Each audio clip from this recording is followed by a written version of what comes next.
Mu kiganiro ibirari by'ubutegetsi cy'uyu munsi turagaruka ku ihirikwa ry'ubutegetsi bwa Marshal Mobutu. Numwe mu bakuru b'ibihugu bahawe amazina menshi cyane ashoboka, harimo amahimbano n'andamusingiza. Leopard du Zaire, ingwe ya Zaire; Leopard de Kinshasa, ingwe ya Kinshasa; Aigle de Kawele, kagoma ya Kawele. Ahitwa Kawele muri Badolite niho yari afite inyubako y'agatangaza. Abandi bamuhamagaraga Papa Marshal, umwami wa Zaire n'andi menshi. Imyaka myinshi yamaze ku butegetsi, ni nako yashakirwa gutundi tuzina, nyamara amazina y'ubwite yari Joseph Désiré Mobutu. Ubundi birangira ari Marshal Mobutu Sese Seko Kungendo wa Zabanga. Yategetse Zaire kuva ku itariki ya 24 z'ukwa 11 mu 1965 kugera ku ya 16 z'ukwa 5 mu 1997. Neza iki gihugu yagitegetse imyaka 31 amezi 5 n'iminsi 22.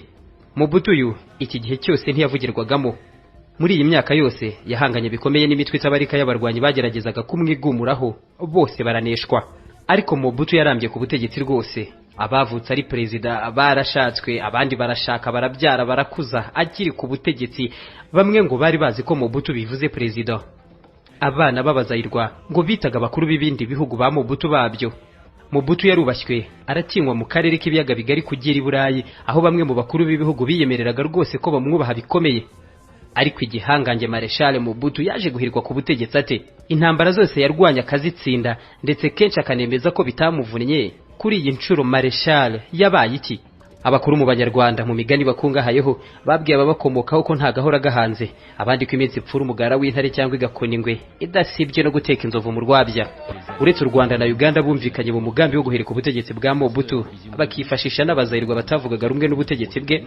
Ubuhamya bwinshi tugarukaho muri iki kiganiro bunagaragaza ko urugamba rwo guhirika Mobutu ku butegetsi mu buryo bwa politike mpuzamahanga rwanahanganishije ibindi bihugu by'ibihangange ku isi nka Leta Zunze Ubumwe za Amerika n'Ubufaransa. Gato twareba bike mu byaranze ubutegetsi bwa Marshal Mobutu. Kuri benshi mu by'ukuri Marshal Mobutu yabaze nabi cyane, atera ubukene bene igihugu muri Zaire, igihugu bundi gisanzwe gikungahaye bikomeye, ariko kiza no kwisonga ubu ngubu mu bifite abaturage benshi bugarijwe n'indwara z'imirire mibi n'amikoro make cyane mu miryango. Byose byaturutse kuri politike yakuye mu mutwe we bwite, akayita Zairianisation, nk'uko n'ubundi igihugu yasanze cyitwa Kongo yakise Zaire. Iyi Zairianisation nta kindi yakoze, yavanye ubukungu bwose mu maboko y'abanyamahanga. Ibigo byose by'ubucuruzi n'ubucukuzi bw'amabuye y'agaciro bihabwa abazayirwa, ubundi babigira ibyabo bwite. Mobutu n'abantu be barakungahara ku rwego rw'isi. Ubutegetsi buhinduka kleptocracy, aho leta n'abayiyobora aba ari abajura bahambaye. Bibi bya rubanda byose bigakoreshwa ku nyungu zabo bwite. Iyi Zairianisation yabaye intangiriro ya ruswa y'akarande n'ubujura bukorwa n'abategetsi kimwe n'abasirikare bakuru babazayirwa na n'ubu. Ikizina Zaire, benshi bibajije aho Mobutu yakuye iri zina. Izina yaje guha igihugu yategetse imyaka yose 32. Zaire nta kintu kinini iri jambo rivuze, ni ijambo ubusanzwe ry'igiportugal rivuga ngo uruzi rugari. Ahanini abanyaportugal barivugaga mu karere bashaka kuvuga uruzi rwa Kongo.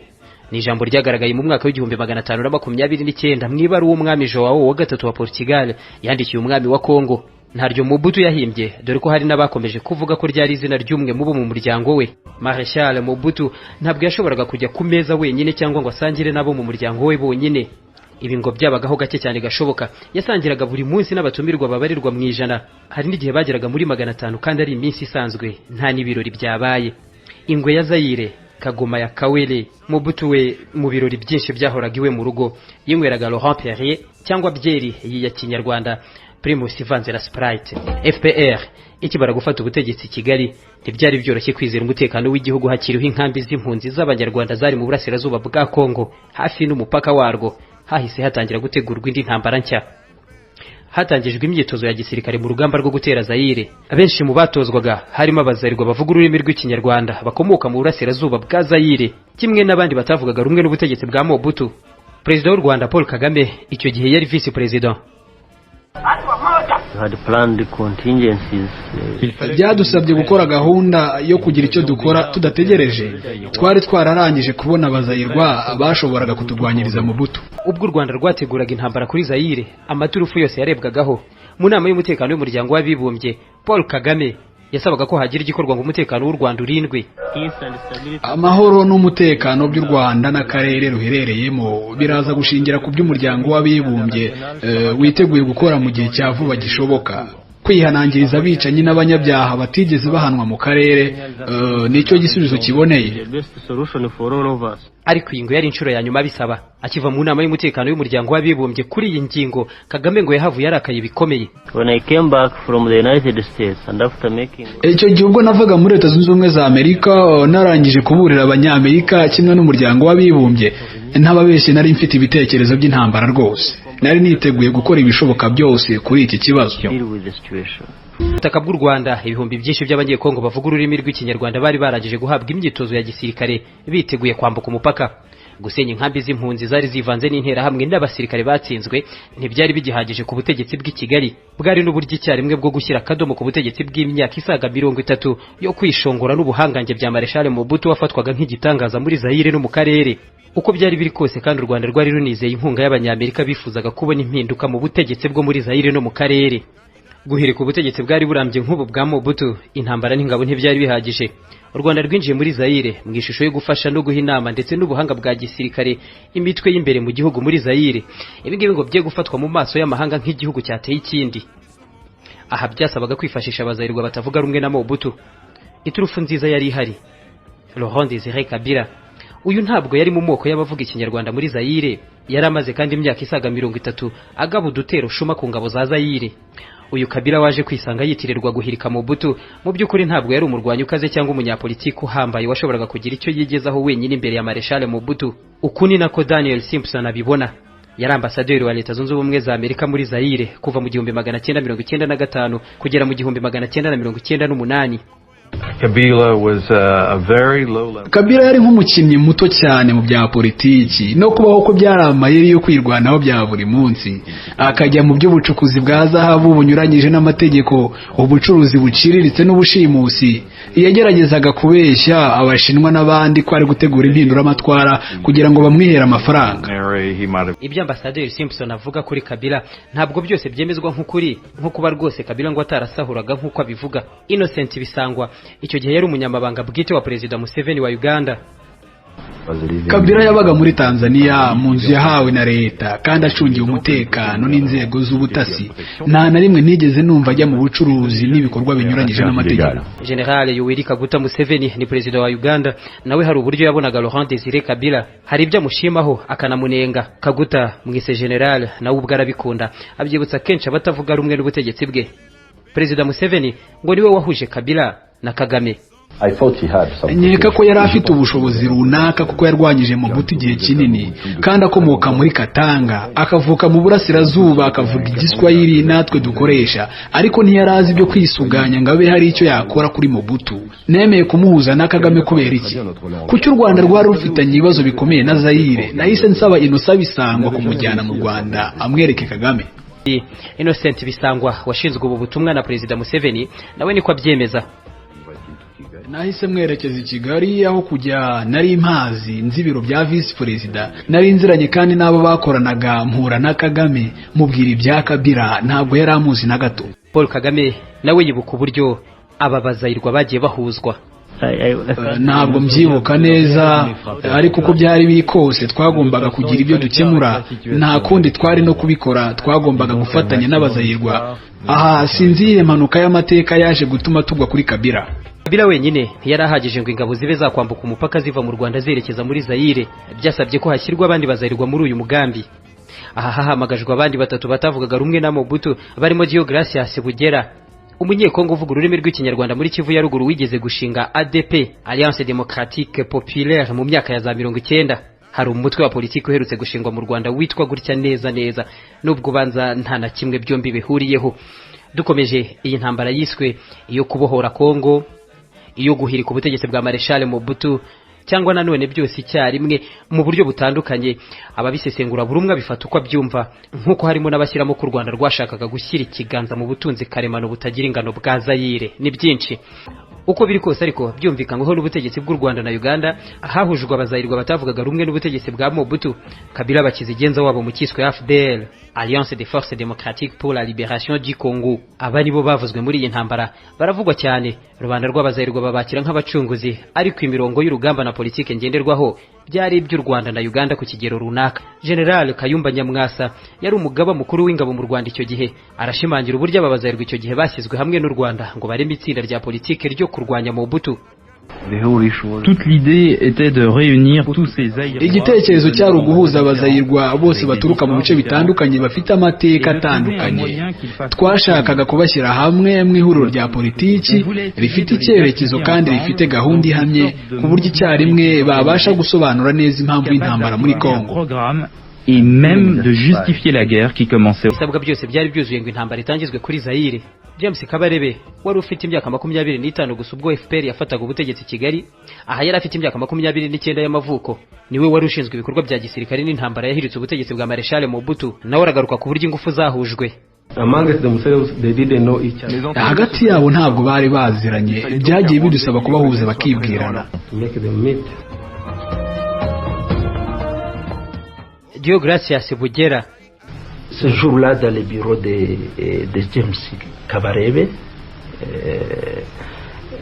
je suis arrivé. Uwo munsi mu biro bya James Kabarebe ninjye wahageze imbere n'abantu banjye muri ADP. Nyuma mbona jeep ya gisirikare irimo abantu babiri, harimo Kabila. Nabonye umugabo wari wambaye sandare, umusaza wacumbagiraga n'uruhara. Ntangira kwibaza Yesu niwe Kabila. James Kabarebe. Buri umwe namubwiye uwo undi ari we, ubundi mbaha gahunda yari iriho, mbabwira ko ari ukubohora Zaire intambara kuri Mobutu. Barishimye, ntekereza ko bishimye no kumenyana. Rwanyi intwaro n'ibikoresho byose byari byamaze gushyirwaho. U Rwanda n'itsinda bari bamaze gushinga rya AFDL ryashyizwemo abazayirwa, nta kindi bari basigaje ngo intambara itangire. Imbarutso niyo yari itegerejwe, iyi nayo ntibyatinze iraboneka. The governor of South Kivu, Guverineri wa Kivu y'Amajyepfo wabaga mu mujyi wa Bukavu yavugiye kuri radio ko yari amaze guha abatutsi babazayirwa cyane cyane abanyamurenge iminsi 6 yonyine bakaba barangije kuva ku butaka bwa Zaire bita abibe bakicwa. Uwo ni General James Kabarebe. Ngiyi imbarutso y'intambara kuri Zaire. Uretse ko abanyamurenge niyo badahambirizwa, iyi ntambara nta kabuza yari kuba, yari iri gutegurwa. Abarwanyi bari barateguwe, ubwumvikane bw'abashakaga kurangiza ubutegetsi bwa Mobutu bwari bumaze kugerwaho, kandi u Rwanda rwari rushishikajwe bikomeye n'umutekano warwo wari ubangamiwe n'ibihumbi by'impunzi zivanze n'ingabo zatsinzwe ndetse n'intera hamwe, cyane ko inkambi z'impunzi nazo zari hafi cyane n'umupaka w'u Rwanda. Nta kabuza hari no kuboneka indi mpamvu. Tariki ya 18 z'ukwa 10 mu 1996, Kabila nabo bafatanije gushinga AFDL, bahise bambuka umupaka bayoboye abarwanyi biganjemo abanyarwanda. Abagabye ibitero ku 30 y'urugamba, bamwe berekeje ku mujyi wa Goma, abandi Bukavu na Uvira.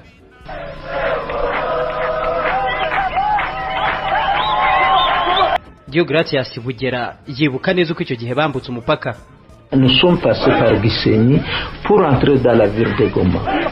Je me souviens que c'était la nuit, nous sommes entrés à 22h. Twe twanyuze ku Gisenyi tugana kuri Goma, nibuka ko hari ninjoro twinjiye mu masaa 4, twari kumwe n'abasirikari bakuru b'abanyarwanda, twari kumwe na James Kabarebe. Nibuka ko twari ku murongo nk'abasirikari, imvura yari iri kugwa, abasore b'abasirikari nibo bari imbere, ubundi hagakurikiraho umusirikari mukuru w'umunyarwanda, hakaza umunyapolitiki umwe w'umunyekongo, gutyo ku murongo. Un officier rwandais, un politicien congolais, un officier rwandais, un politicien congolais en file. Bakandagiraga ku butaka bwa Zaire. Mobutu yari arwaye ari mu bitari Geneve mu Busuwisi aho yabazwe kanseri ya prostate.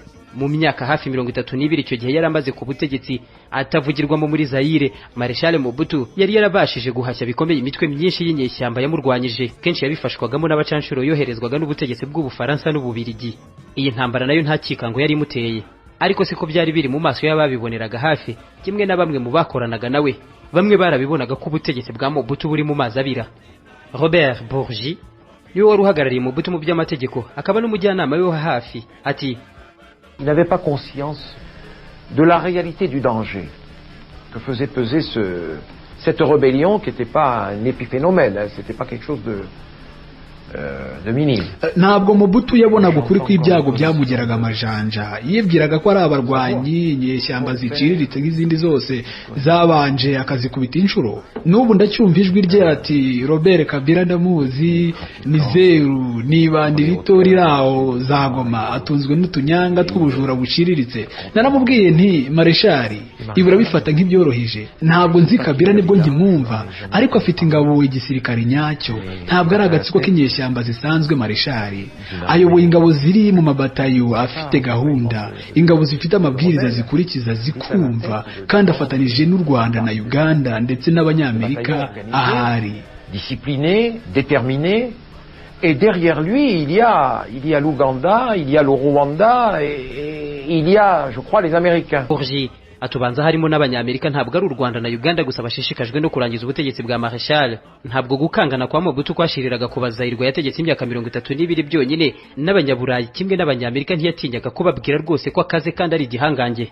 Mu karere ho Marshal Mobutu yarategetse, ntawo mutungaga gatoki. Bamwe mu bakuru b'ibihugu bamufataga nk'uwabarengera mu gihe hari uwabakubaganira cyangwa ngo abendereze. Ariko aha n'ibihugu by'ibihangange ku isi byacunganiraga hafi muri iyi ntambara, by'umwihariko Abafaransa n'Abanyamerika. Bamwe babonaga u Rwanda rutangiye kuvugwamo Icyongereza rwarahoze rukoresha Igifaransa rusatira Zaire, igihugu kivugwamo Igifaransa cyane kurusha ahandi hose ku isi. Ibi ntabwo Abafaransa byabuze kubatera ikikango nk'uko Daniel Simpson wari ambasaderi wa Leta Zunze Ubumwe za Amerika i Kinshasa bivuga. Abafaransa nabo babonaga Kagame nk'ukoranira hafi n'Abanyamerika, agahagararira inyungu zabo mu karere, akavuga Icyongereza, akaba afite ubutegetsi mu gihugu cyahoze gisa n'icyabo. Aha rero uwo ari we wese muri Zaire n'ahandi wari kubafatanije na Kagame, ubwo byumvikanaga ko arwanya Abafaransa. Nkuko yarabimenyereye buri gihe uko yahuraga n'ibibazo ku butegetsi bwe, uko AFDL n'ingabo z'Abagande bavanze n'Abanyarwanda bakomezaga gutera intambwe bamusatira, Mobutu yatabaje Abafaransa, kandi guhagarika AFDL kubwe kwari ukubangamira Abanyamerika no kubabuza gukwirakwiza amahame yabo mu karere.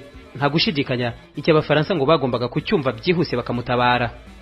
Marshal Mobutu aha yahise yohereza umujyanama bwite we i Paris, ni Honoré Nganda. N'ubuhe butumwa Mobutu yaramuhaye? Ati J'ai exposé la situation à l'Élysée, à la cellule. Nahise nerekana uko byari bimeze muri Élysée mu gisata gishinzwe Afurika. Igisubizo nahawe cyari cyiza, ariko mu buryo butomoye.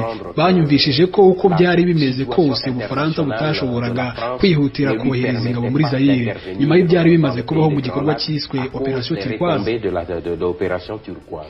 Nta kwibeshya ko harimo mu byo Honoré Nganda yavugaga. Mu maso y'amahanga ntaho Abafaransa bashoboraga guca ngo biyumye bohereza ingabo muri Zaire nyuma y'igikorwa bise Turquoise mu Rwanda. Abari kubishyigikira ngo bari kuba mbarwa, nabo mu buryo bwa politike mpuzamahanga ntibari kubyihururiza uko babonye. Byari no mu gihe kandi Abanyamerika nabo bari batangiye guhagurukira kugira uruhare rugaragara no kwita ku bibera mu bihugu byinshi ku mugabane wa Afurika. Ntibateganyaga kuharekera Abafaransa n'Abanyaburayi bonyine nk'uko byari biri mu myaka myinshi yabanje. Ibi Mobutu ngo asa n'uwabyumvise akerewe. Mu buryo bwa politike no gushakisha abamutabara, ntabwo Mobutu yari umwana.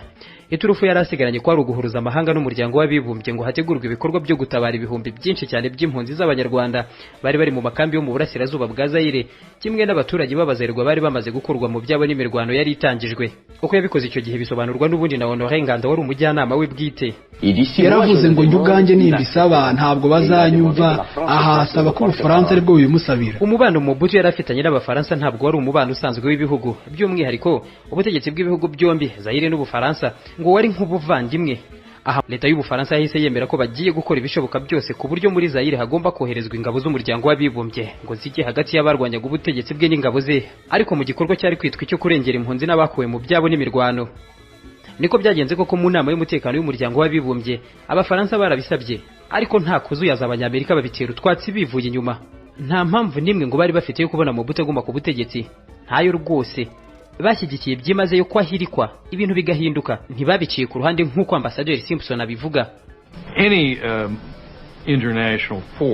N'importe quelle force internationale envoyée au Zaïre fin 1996 ingabo mpuzamahanga izo arizo zose zari koherezwa muri Zaire mu mpera z'1996 ku mpamvu iyo ariyo yose, byaba kurengera impunzi, guhosha imvururu n'imirwano cyangwa ikindi icyo ari cyo cyose, zari no kugira icyo zifasha ubutegetsi bwa Mobutu. Ibi ni nabyo Abafaransa bashakaga, turabizi. Ibi rero twe ntabyo twashakaga. Nta mpamvu n'imwe yo gutabara Mobutu yari ihari, nayo. C'est ce que nous ne voulions pas. Il n'y avait aucune raison de sauver Mobutu. u Rwanda n'ubutegetsi bwarwo hari impamvu yo kujya muri Kongo iyihe kurengera bari bacumbikiwe hafi cyane y'umupaka warwo bakagaba n'ibitero byiswe by'ubucengezi. Umuryango w'abibumbye wasabwe kugira icyo ukora ntiwabishishikarira. Abarwanyi barashatswe baraboneka. AFDL irashingwa ngo ibohore Kongo mu izina ry'abazayirwa bari barambiwe igitugu cya Marshal Mobutu. AFDL igizwe n'abanyapolitike bake b'abazayirwa bahabwa amabwiriza n'u Rwanda na Uganda hamwe n'ingabo bari bamaze kwambuka umupaka. Mobutu nawe atabaza inshuti n'umuryango w'abibumbye, byose byaganishaga ku iherezo ry'ubutegetsi bwe bwari burambye cyane muri Zaire. Umutekano w'igihugu wari ubangamiwe buryo u Rwanda na Uganda, ibihugu byombi byashyize hamwe abarwanyi n'abanyapolitike b'abazayirwa bari bamaze gutangiza urugamba kuri Mobutu. Ni mu ihuriro bise AFDL hari harimo icyo kutumvikana hagati y'Abanyamerika n'Abafaransa kuko bahakoherezwa ingabo muri Zaire ngo zitabare impunzi. Igitekerezo Abafaransa bari bashyigikiye byimazeyo kandi bagerageza no gufasha Mobutu icyarimwe. Ibi ntabwo Abanyamerika babikozwaga. Nubwo Abanyamerika mu nama y'umutekano w'umuryango w'abibumbye bari bamaze gutambika ubudahangarwa bwabo ku mwanzuro wo kohereza ingabo muri Zaire, Abafaransa ntibashizwe. Bakomeje kuvuga ko bifuza ko muri Zaire hakoherezwa ingabo mpuzamahanga mu bikorwa byo kurinda umutekano w'impunzi. Inama y'umutekano y'umuryango w'abibumbye ibi yarabyanze, ibifata nk'amakimbirane bwite hagati y'Abafaransa n'Abanyamerika. Ku ruhande rw'u Rwanda nta ngabo zagombaga koherezwa muri Zaire. James Kabarebe niwe wari uyoboye ibikorwa bya gisirikare. Sinizeraga ibyo Loni ivuga, sinemeraga ibyo bavuga. Ahanini ibi byaturutse ku byabaye mu Rwanda mu gihe cya Jenoside. Aha rero ntabwo nashoboraga kunyurwa n'ibyo kohereza ingabo muri Zaire. Kubwa James Kabarebe kimwe n'ubuyobozi bukuru bw'ingabo mu Rwanda, ibyo kuba mu izina ryo gutabara impunzi muri Zaire harashoboraga koherezwa ingabo mpuzamahanga zashoboraga no guhagarika umuvuduko w'abarwanyi ba AFDL ntibyari birimo. Aha byari bihagije noneho gukora ibishoboka byose inkambi zari zicumbikiye ibihumbi byinshi by'Abanyarwanda zikavanwaho bagatahuka mu Rwanda. Nta mpamvu yo kohereza ingabo z'umuryango w'abibumbye Abafaransa bari kongera kubona. Aha inkambi ya mbere yari Mugunga muri Kivu y'Amajyaruguru. Iyi yari irimo n'abasirikare benshi n'abandi basore bari baratojwe igisirikare bavanze n'abaturage basanzwe b'abasivile. General Kayumba Nyamwasa niwe wari uyoboye etat-major y'ingabo mu Rwanda. Ubwe ngo niwe watanze amabwiriza yo kwerekeza kuri iyi nkambi. Uyu niwe. Il y avait un certain nombre de solutions pour ramener les réfugiés rwandais. Hari hariho uburyo bwinshi bwo gucyura Abanyarwanda mu gihugu cyabo. Ubwa mbere bwari bwo kubacyura mu mahoro, ariko twe ntitwari mu mwanya mwiza wo kuba ari twe twabikora.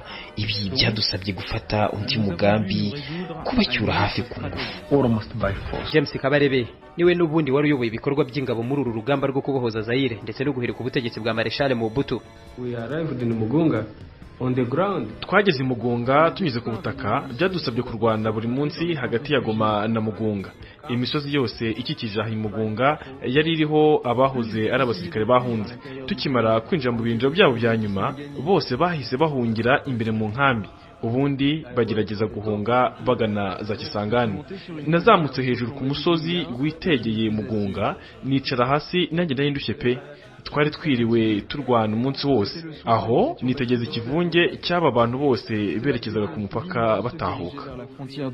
Bari bayobowe n'ingabo z'u Rwanda n'Abagande bari bafatanije. Mu gihe gito Abanyarwanda babarirwaga mu bihumbi 720 bari bayirimo, ntibari bakihabarizwa.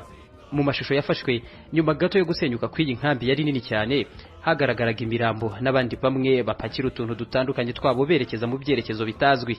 Umuryango w'abibumbye ntabwo washoboraga kongera gutungutsa ibyo kohereza ingabo muri Zaire. Kuri iyi nkambi yari ihuriyemo Abanyarwanda benshi mu bari barahungiye muri Zaire, nta wari ukihasigaye. Hari imibare igaragaza ko abacyuwe mu Rwanda icyo gihe babarirwaga mu bihumbi 600, abandi basaga ibihumbi 100. Icyo gihe ntabwo batahutse, bamwe bati barishwe, abandi batabanga batatahutse. Harimo intera hamwe n'abasirikare batsinzwe batorongeye mu mashyamba, bagenda batahuka nyuma buhoro buhoro umwe ku wundi kugeza ku bakiri muri FDLR y'ubu. Mu maso y'amahanga muri uru rugamba rwo guhirika Mobutu ku butegetsi, ku nshuro ya mbere hari habonetsemo agatotsi. Umubare w'impunzi z'Abanyarwanda zatahutse mu gihugu wari muto ugereranije n'abari bari muri Zaire. Boutros Ghali yayoboye umuryango w'abibumbye kuva mu 1991 kugera mu 1996. Ati le désastre a commencé à partir du moment où il y a eu un retour des réfugiés qui sont retournés au Rwanda. byatangiye gukomera ubwo hari abanyarwanda basubizwaga iwabo hakaza kubaho umubare bamwe bavuga 100 abandi 250 batatahutse nyuma bakicwa hari abatorongeye mu mashyamba ariko hari abishwe ont pu s'échapper mais il y a eu un véritable massacre. Uko Boutros Ghali ibi byahakanwaga na Kabila wari uyoboye AFDL nabo bari bafatanije urugamba byagarutsweho cyane kandi inshuro nyinshi muri uru rugamba rwo kubohora Zaire ndetse no guhirika Marshal Mobutu hakozwe n'ibyegeranyo birimo ikiswe mapping report havugwa byinshi ariko nk'uyu Deogracias Bugera umwe mu banyapolitike babazerwa bari muri AFDL ati Je donne ma parole d'homme je le jure qu'il y a jamais iri ni ijambo ryanjye nk'umugabo mu nama zose za AFDL nta na rimwe higeze havugwa ikintu nk'iki ngo habeho ibyo guhora kubera n'amateka ya jenoside nta cyemezo nk'iki kigeze kivugwa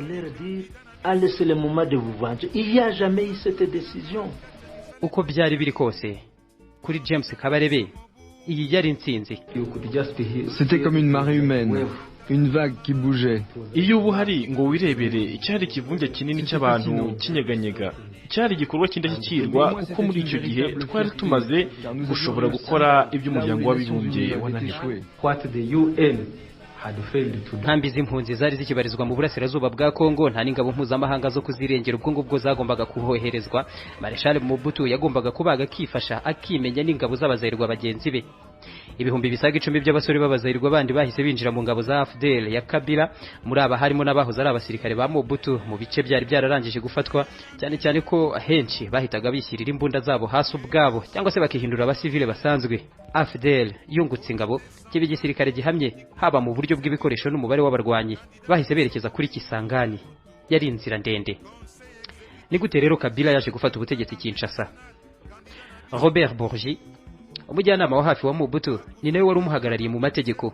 Le secrétaire général de l'Élysée, Dominique de Villepin, est allé voir le président Mobutu. Umunyamabanga mukuru w'ibiro bya perezida mu Bufaransa bwana Dominique de Villepin yasuye Mobutu hagati mu ntambara ya Musanze Roquebrune Cap Martin, aramubaza ati ese Marshal ibintu bimeze gute mu ntambara? Ndasubiramo neza ibyo Mobutu yamubwiye, atumfite raporo z'abajenerali banje bari ku rugamba, ibintu byose bimeze neza. Ariko de Villepin yaramusubije ati barakubwira ubugoryi rwose, Marshal abajenerali bawe barakubeshya, uko bira abasirikare bawe ntiborohewe, nta basirikare usigaranye, n'iri tsinda ry'abakurindira umutekano n'abo ba DSP ni igikonoshwa kirimo busa. Nabwiye Marshal nti nibyo nukuri barakubeshya, hindura umuyobozi w'ingabo ushyireho Mayele. Changer de chef d'état-major, nommé Mayele. Mayele we ninde? General Mayele Liekobo Kungu niwe wari waratsinze bidasubirwaho abarwanyi bari bigumuye kuri Mobutu muri za 70. Kuri Mobutu ariko igisubizo cyihuse kwari kwitabaza abacanshuro nkuko yari yarabitojwe n'abafaransa hamwe n'ababirigi. Aho kwizera General Mayele yahise azana abacanshuro b'abanyaburayi. Ibi byari byaramufashije mu ntambara nyinshi zabanje. De sa main, la citoyenne présidente Mama Bobila Dawa est descendue de l'avion. Le président vient de subir une opération en Suisse et il nous revient en bonne santé. Hagati aho amaze koroherwa, Mobutu yahise agaruka Kinshasa yakirwa nk'intwari y'akataraboneka n'abanyakinshasa bashima Imana ko ngo yaragarutse afite ubuzima bwose.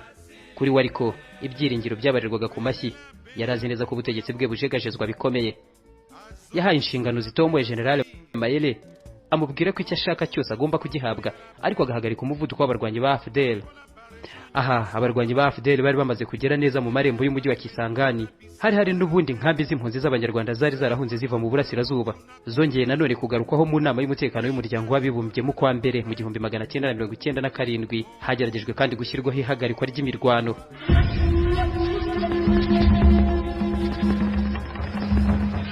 Mohamed Sahnoun, uyu nguyu yari intumwa idasanzwe y'umuryango w'abibumbye mu biyaga bigari, yahise yoherezwa mu karere. Twatinye rwose ko hashobora kubaho ibikorwa bihambaye byo kubangamira ikiremwamuntu. Twumvaga ko hari ikigomba gukorwa kugira ngo he kuba imirwano hafi ya Kisangani. Nabivuganye na Perezida Museveni mubwira ko tugomba gukora igishoboka ngo ibi bye kuba. Imbere yanjye ako kanya Museveni yahamagaye Kabila kuri telefone. Alors le président Museveni a appelé devant moi au téléphone Kabila. ibi ntabwo Kabila yabikozwaga nk'uko Perezida Kaguta Museveni abivuga. Kabila yanze guhura n'uyu mugabo Sainon wari woherejwe na Loni ngo habeho gushyikirana. Ntabwo Kabila yamushakaga. Nakoze ibishoboka byose ndabahuza. J'ai donc arrangé une rencontre entre Kabila et Sarnou.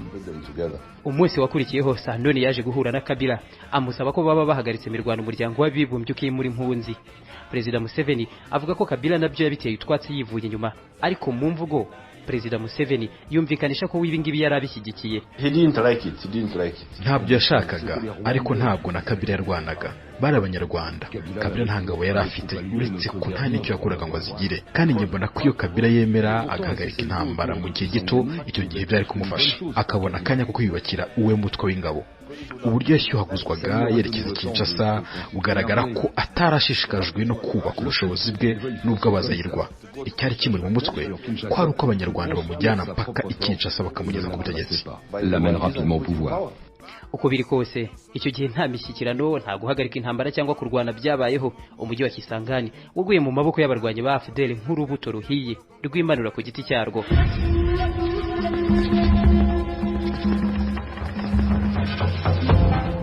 Laurent Kabila, umugabo wari munini yirabura n'uruhara, acumbagira imbere y'akarasisi k'ingabo nshya z'abazayirwa zivuga igiswahili, akimara gukandagira Kisangani nta kabuza Kinshasa ku murwa mukuru inkuru yakira nk'ikikango vuba. Ubutegetsi yabukozagaho imitwe y'intoki.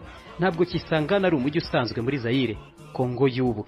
Kisangani ni nk'umutima w'ubukungu bwa Zaire. Amabuye y'agaciro nka cobalt, diamant, zahabu, uranium byinshi binyuzwa ahangaha. Ufite Kisangani nta kabuza aba afite kashe za Zaire, amafaranga n'ubutegetsi. Amezi 6 yarashize agace ku kandi ingabo z'u Rwanda zivanze n'abazayirwa n'abagande bafata imijyi itandukanye badahuye n'inzitizi zihambaye. Kisangani aha niho Mobutu asa n'uwari ubategeye, niho hashyizwe ibyangombwa byose mu nzira yo guhagarika umuvuduko w'abarwanyi. Kisangani yari yarabaye Kisangani. Kengwa Dondo icyo gihe ari minisitiri w'intebe. Twarashyize ingufu n'uburyo bwose bushoboka kuri Kisangani. Ntitwatekerezaga na gato ko abarwanyi bashobora gufata Kisangani. Honoré Nganda wari umuvugizi wa Marshal Mobutu mu by'umutekano ati: Je me rappelle d'un entretien que moi j'ai eu avec le général. Ndibuka ikiganiro nagiranye na General Mayere mbere gato yuko Kisangani ifatwa. Yaje iwanjye ndamubaza nti General, ndizera ko Kisangani zihagararaho. Aravuga ngo ibyo ninde bikubwira? Urizera abakinnyi ba filime muri leta? Ati buretse muzatungurwa, nta kintu na kimwe kiri Kisangani. Uzi ko nje umuyobozi wa Etat Major ahani Mayire wabimbwiraga. Atuzi ko ntaza aho bacanshuro bavugwa bari. Sinzi aho igisirikare kirwanira mu kirere kiri. Nta kintu na kimwe ntegeka hariya. Baba abo bacanshuro izo ngabo zirwanira mu kirere. Naramubwiye nti ariko General hasi byumva. James Kabarebe wari uyoboye urugamba nawe agaruka ku buryo binjiye muri Kisangani. Twinjira muri Kisangani aha niho twaboneye ko nta gisirikare mu Mobutu yari afite, kuko ahitwa Watsa muri Siro aho hose twirwaniraga n'abacanshuro b'abanyamahanga. Muri Kisangani ho hari ingabo za Mobutu hamwe n'iz'abanyarwanda zatsinzwe. Aba barizanye ubwabo bashyira imbunda hasi batarwanye, babayirwaga mu bihumbi 2,000 gutyo. Kabila nawe intsinzi yari muri ku munwa, ashyira amarinete ku maso ati: Let me start. Reka mpere ku makuru y'ingenzi cyane, murabizi benshi muri mwe ndabizi. Reka mbahe aya makuru. Kuko mubizi umujyi wa Kisangani ubu uri mu maboko yacu kuva mu masaha ya 8:45 mu ijoro. Kisangani, Kabila n'ingabo za FDL bakiriwe nk'abacunguzi. Mu kanya gato Kabila inyeshyamba y'ibihe byose mu minsi yari igiye gukurikiraho yari afite mu ntoki ze ubutegetsi, agasenya amatwara y'imyaka myinshi y'ubutegetsi bw'umuzayirwa Mobutu.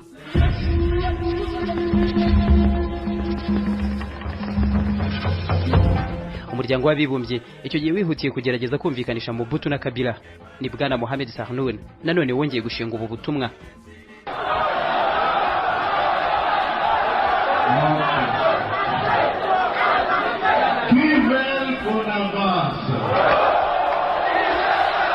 Imbere y'abaturage benshi mu mujyi wa Kisangani, Kabila yafashe indangururamajwi mu maso y'iyi ntumwa y'umuryango w'abibumbye, abaza abaturage bose niba bashaka ko intambara ihagarara cyangwa se ikomeza kugeza bafashe Kinshasa. Abaturage bose icyarimwe batera hejuru bati turabishaka cyane rwose, mugire vuba muvane Mobutu ku butegetsi. ibyishimo by'abo baturage James Kabarebe we ntabwo yabifataga nk'ibitangaje. Amagambo yabwiye Joseph Kabila icyo gihe ahuye neza n'ibibera muri Zaire y'ubu.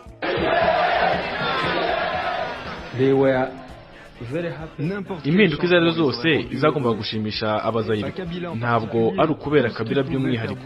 Icyashoboraga kugira icyo cyahindura cyose cyari kubashimisha. Bose bararirimbaga ngo harakabaho kwibohora, ariko ndibuka naye nicaranye na Joseph umuhungu wa Kabila ndamubwira nti ntuzibeshye ku byishimo by'abaturage nk'aba babyina batya, nibo wenda bazamanuka mu mihanda bakwamaganira kure. Igifite akamaro nibyo uzabakorera. Urabibona ko bakandamijwe imyaka myinshi, ubu bizeye ko hari ibishya bije. Niba ntabyo itegura ibibazo nabo. Nyuma yo gufata Kisangani, amahanga yatangiye guhururira Kabila. Ibigo mpuzamahanga by'ubucuruzi bw'amabuye y'agaciro n'inganda bose bagombaga gutangira kumvikana nawe hakiri kare ngo bakorane ubucuruzi. Aha Kabila yarebaga ibintu bibiri by'ingenzi mu rugamba rwa nyuma ngo akandagize ikirenge Kinshasa: ni ubutasi n'amafaranga. Hagati aho mu mujyi wa Kinshasa icyoba cyari cyose, akazi karafunzwe. Ibihuha byari byararangije kwemeza abatuye muri uyu mujyi ko nta kabuza umujyi wari warangije gufatwa, mu gihe nyamara ingabo za Kabila cyangwa zamwitirirwaga zari zikiri kure. Abanyamerika ibi babyumvise rugikubita. Bill Richardson wari intumwa yihariye ya Perezida Bill Clinton yahawe ubutumwa butomoye bwo kwereka Mobutu ko ibye byamurangiranye nta guca ku ruhande. Ni ubutumwa butamworoheye kububwira Marshal Mobutu amaso ku maso. Vous m'imaginez, moi, un ambassadeur américain? Aha nari intumwa ya Amerika igiye kubwira umukuru w'ikindi gihugu, Perezida Mobutu, kumubwira ko byihutirwa asabwa kurekura ubutegetsi. Byari bigoye, ariko sinariye amagambo, nanashakaga kumwereka ko tumwubaha. Yari ku butegetsi aburambyeho cyane, kandi yari n'inshuti yacu. Il était au pouvoir depuis des années, il avait été l'ami des Américains. Ntabwo byari uburyarya cyangwa gucengana bya politike gusa, hari mu kuri. Ntabwo Abanyamerika kuzi Kinshasa gusaba Mobutu kwikurira make karenge byari byoroshye. Honoré Nganda avuga ko babanje kugenda babisasira mbere yo kurasa ku ngingo. Yabanje kugenda avuga ibintu binini na serivisi nyinshi mu buti yakoranyemo nabo, arabanza agenda birondora. Aha twese twahise twumva aho yaganishaga. Babanje kubinyura hirya, ariko Washington ntabwo yari gikeneye Mobutu. Ibyo bakoranye byose byaramaze ngo yari uwo kuvanwaho amaboko. Bill Richardson ajyana ubutumwa bwa Leta Zunze Ubumwe za Amerika kuri Mobutu. Daniel Simpson wari ambasaderi wa Leta Zunze Ubumwe za Amerika i Kinshasa nawe yari ahari. Ati bimwe mu bintu twabwiye Mobutu byo byari bikomeye no kubyumva. Twaramubwiye nk'urugero ngo igisirikare cyawe kigiye kuneshwa vuba, kandi nawe utsindwe burundu ko adashobora kurinda Kinshasa, kandi ko niyanga kwigendera hakiri kare byanashoboka ko tuzabona umurambo we ukurwa hasi mu mihanda ya Kinshasa. Que son corps soit traîné dans les rues de Kinshasa. Honoré Nganda, ibi biganiro byose byabaye ahari. Mobutu acyumva aya magambo y'aba banyamerika yarasimbutse ati ngwiki, niba numva neza ni ubutumwa bwa Kabila muzaniye, kuko ibi nabyo Kabila nsaba. Ntabwo ibiganiro Bill Richardson yagiranye na Mobutu amusaba kwigendera ngo ave ku butegetsi azigera byibagirwa, ngo byaramugoye cyane kubimubwira. Ndamwibuka azunguza agakoni, akorakora ku ngofero ye, yizunguza mu ntebe yari yicayemo. Twari twegeranye cyane, rwose bwari ubutumwa bukomeye pe. Nari mfite ubwoba ko abantu be ba hafi ye bashoboraga kumugira inama yo kuguma ku butegetsi. Buri kanya uko Abanyamerika bamubwiraga amagambo akomeye nk'aya, ngo yabasabaga akaruhuko kabanza kuvugana n'abajyanama be.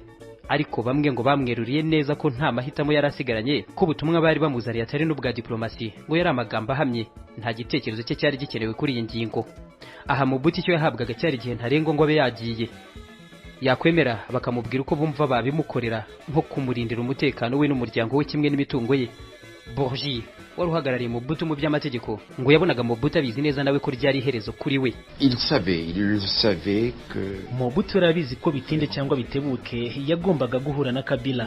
Yarabizi, yari yararangije kumva ko byarangiye, kandi ko atazakomeza kwanga kugirana ibiganiro na Kabila. Nubwo hari hagiye gutangizwa ibiganiro bwose, Abanyamerika ni nkaho bari bararangije gushyiraho ubundi butegetsi muri Zaire. Bill Richardson, intumwa ya Perezida Bill Clinton, Je suis heureux d'annoncer que le président Mobutu. Nshimishijwe no kubamenyesha ko Perezida Mobutu na Bwana Kabila bemeye guhura imbona nkubone mu biganiro n'akanya keza ko guhinduka kw'ibintu mu mahoro muri Zaire. Ibi biganiro Afrika y'Epfo niyo yahise yishingira kubyakira ndetse no guhuza Kabila na Mobutu. Mu bibazo byabanje kuba ingorabahizi harimo n'icyo kwemeza haba abanzi babiri bagombaga guhurira, buri umwe ngo yari afite impamvu zikomeye zo kwikanga kubw'umutekano we. Mobutu ngo yari azi neza ko abanyamerika bashoboraga kumushimuta bakamuvana ku butegetsi huti bakaba bamuta no mu buroko, yari afite ikikango. Kabila nawe yishishaga bikomeye abafaransa n'ababirigi cyane ko bari baranohereje abacanshuro ku rugamba imbere muri Zaire. Nelson Mandela icyo gihe yasabye ko bahurira muri Uteneka, ubwato bunini bw'intambara bwa Afrika y'Epfo. Niwe wari ugiye kuba umuhuza hagati ya Kabila na Mobutu, ariko amazi asa yari yarangije kurenga inkombe. Bakarishye abanyamerika babwiye Mobutu ngo yatumye arushaho no kwikanga. Ubwo yerekezaga muri ibi biganiro muri Afrika y'Epfo yajyanye n'umuryango we wose. Yumvaga ko hari icyago cyashoboraga kumushyikira nk'uko Bwana Honoré Nganda wari umujyanama wabyemeza. Ngo Mobutu yari mu bihe bimukomereye cyane afite n'ubwoba. Il est parti avec toute sa famille. Icyo gihe yajyanye n'umuryango wose, kandi hagati mu biganiro bamwe mu bamurindiraga umutekano baje gusimbuka ubwato Uteneka barihungira kuko benshi bakekaga ko abanyamerika ku kagambane na Afurika y'Epfo bashobora gushimuta Mobutu bakamuherekeza mu buhungiro. Mu gihe n'ubundi harimo icyoba twagiye twumva akajugujugu hinda cyane hejuru y'ubwato, twibwiraga ko ari Kabila uje. Tugiye kubona tubona mu ndege isohokeyemo Tambombeki, indege irakomeza birangiriraho nta Kabila qui sortir plus rien. Bill Richardson asanga aho byari bigeze nta n'impamvu y'ibiganiro Kabila yari afite. Ubu twabonye ni Tambombeki wenyine, ntabwo Kabila yashakaga kuza. Ubundi yari kubikuramo izihe nyungu? Yari afite ingabo, imbunda n'amafaranga. Mandela yabanje kubabazwa cyane no kubona Kabila ataragiye kuganira na Mobutu, bakamutegereza igihe kirekire cyane ntaze. Ibyo ari byo byose ariko ntabwo Kabila yanze kujya muri Afrika y'Epfo kubusa. Hari amakuru ngo yari afite yamuteye ikikango. Hirya gato y'ubwato Uteneka bwagombaga kuberamo ibiganiro hari ubundi bwato bwitwa Jean Moulin bw'Abafaransa. Nibwo yikanze, yumvaga aha ariho Abafaransa bamutegeye mu bigambi yabo yo kurengera Mobutu. Bizima Karaha niwe wari ushinzwe ububanyi n'amahanga muri AFDL. Kabila yambwiye ko yari afite amakuru yizewe ko Abafaransa bari guhita baturitse indege twari turimo bakatumara twese. Aha yahise yanga kwerekezayo. Namusabye ko ari njye wabanza kugenda njyenyine muri kajugujugu. Ku rundi ruhande Moise Kongolo icyo gihe wari intumwa ishinzwe iby'umutekano imbere mu gihugu muri AFDL, avuga ibyo bifuzaga kuganiraho na Mobutu ngo nta kujya ku ruhande kwariho. Nari ndi kwandika inyandiko twagombaga guha Mobutu agasinya ko agenda akareka ubutegetsi, niyo twari kumuha kuri ubwo bwato. Ibyo nibyo twashakaga nta kindi. Twagezeyo nijoro. Mbere yo kugera kuri ubu bwato bari kumuha kuri ubwo bwato. Ibyo nibyo twashakaga nta kindi. Twagezeyo nijoro. Mbere yo kugera kuri ubu bwato Uteneka, Kabila yashyize indi ngingo ku byo basabaga. Nta ntumwa nimwe y'ibihugu byo mu burengerazuba bw'isi yagombaga kuba iri muri ubu bwato. Ati by'Abanyafurika nibo ubwabo bireba. Mohamed Sarnoen wari intumwa y'umuryango w'abibumbye niwe wenyine wagumye mu bwato, abandi bagombaga gusohoka mbere y'uko ibiganiro bitangira na Mobutu. Ngo hagombaga kuba harimo Abanyafurika y'Epfo n'Abanyekongo gusa. Bill Richardson wari uhagarariye Abanyamerika muri ibi biganiro yarahendahenze, ariko uruhande rwa Kabila rurabyanga burundu. Abanyamerika n'Abafaransa bari muri ubu bwato bose barasohowe. Nyuma y'ibiganiro byamaze amasaha menshi byaje gutangazwa ko buri ruhande rwari rumaze kumva neza ibyo urundi rusaba, ko hari agiye kubaho akanya ko kubyigaho ubundi byumvikanyweho bikazagezwa kuri Mandela. Ibingibi nta cyavuyemo, byari birangiriye aha. Kabila yarabisekaga, Mobutu nawe ubona arakaye. Mu mashusho yafashwe icyo gihe nyuma y'ibiganiro hagaragara Mandela ahagurutsa Mobutu wari umaze igihe asa n'urembye hafite intege nke.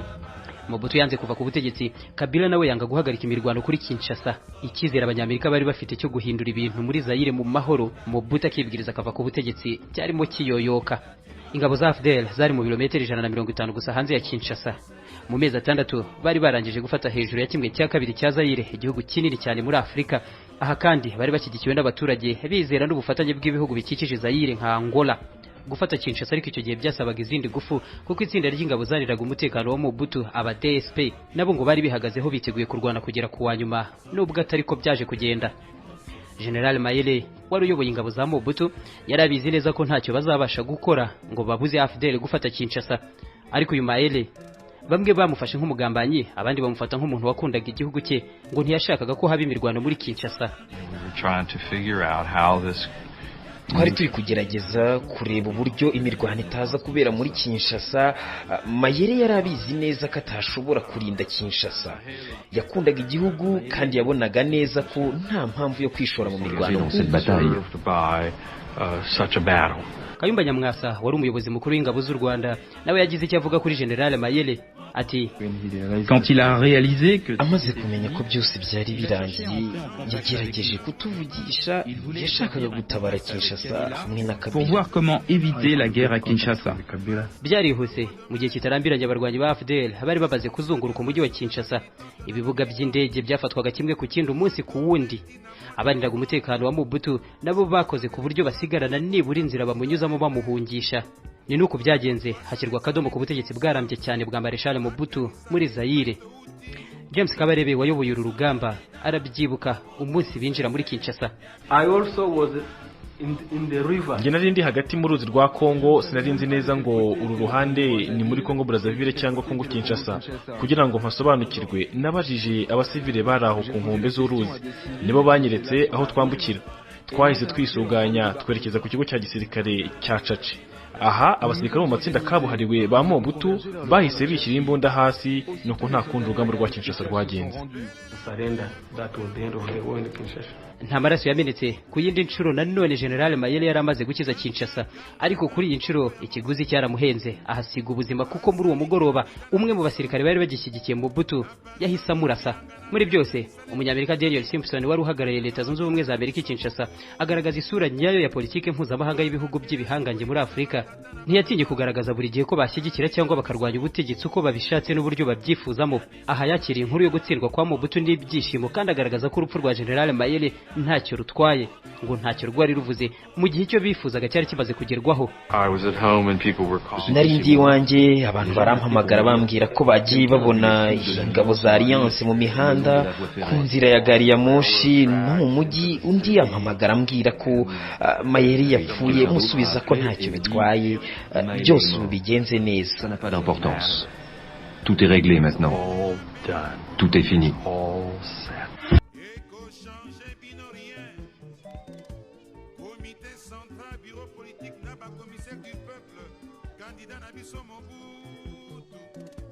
Conseil exécutif, la magistrature.